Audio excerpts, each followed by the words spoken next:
Mr. Aroon Purie. Mr. Prime Minister, firstly, thank you for inviting us here for this interaction. I hope you'll have more of them. I'm sorry to take you back to the 2G scam, although you've said that that we should not be a scam-oriented coverage. And you've taken some very positive steps, as you've just assured us, for getting the wrongdoers of the 2G scam. But just for my better understanding of how we got into this situation, I wanted to understand that you had warned Mr. Raja in November 2007 to consider auctioning the 2G scam on 2007 rates. And he actually disregarded your advice. And later on in 2008, the companies which got the spectrum were sold and at large sums of money, and those values are very much in the public domain. In spite of all this, you appointed him again as the telecom minister. So I'd like to know, what was your thinking behind this? And if I may add another one. I think one at a time. I can't handle too many. Well, let me first deal with what I said to Mr. Raja in a letter that I wrote to him on the 2nd of November 2007. I mentioned in that letter number of concerns which were being expressed, some in the press, some telecom companies used to come and mention them to me. And I listed a number of issues, and I said to him that you must look into these issues and ensure that they are dealt with in a fair and equitable, transparent manner. One of the issues I had asked him to look into was the possibility from legal and technical angle of having an auction of spectrum. Mr. Raja wrote back to me almost on the same day, our letters crossed, and he said, I have been absolutely transparent in my dealings. I will be so in the future, and that you have my assurance that I have done nothing and I will do nothing which will not be consistent with the promise that I am making. Now, as far as auction is concerned, he came back to me and he said, auction is something which has not been suggested by TRI.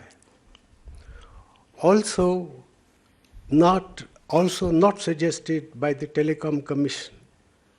And he also said that if we have auction, it would not give a level playing field for the newcomers, because the existing players have got their spectrum free of charge until 10 point something megahertz.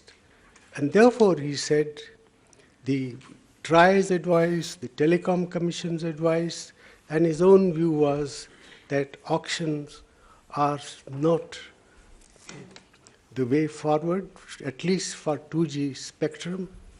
And he also mentioned in a subsequent letter that he is agreeable to auction 3G spectrum. But with regard to 2G spectrum, he was very clear that we should stay with the then existing approach. And this was also discussed with the Finance Ministry, because in terms of the Cabinet decision of 2003, the pricing and allocation of spectrum was to be settled between the Ministry of Finance and the Telecom Department.